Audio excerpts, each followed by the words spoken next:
আজকে আমরা শিখব আমরা কিভাবে অনুপাত কথাটা ব্যবহার করি বা কখন আমরা অনুপাত কথাটা ব্যবহার করে থাকি।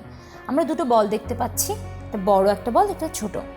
আমরা যখন বলবো যে এই বলটা এই বলের তুলনায় কতটুকু বড় অথবা এই বলটা এই বলের তুলনায় কতটুকু ছোট, এই যে আমরা তুলনা করছি, এখান থেকেই কিন্তু অনুপাত কথাটার উৎপত্তি। আমরা একটা গাণিতিক সমস্যা দেখে এটা আরও একটু ক্লিয়ার হয়ে নেই। এখানে বলেছে শামীমের ওজন 10 কেজি ও তার পিতার ওজন 70 কেজি। শামীমের চেয়ে তার পিতার ওজন কত গুণ বেশি? দেখি, এখানে প্রথমেই বলেছে কিন্তু শামীমের ওজন 10 কেজি এবং পিতা 70 কেজি, তার মানে পিতার ওজন বেশি এবং কত গুণ বেশি সেটাই আমাদের চাওয়া। প্রথমে তাহলে 70 লিখে ফেললাম এবং তার নিচে 10। এখান থেকে আমরা পাই 7/1।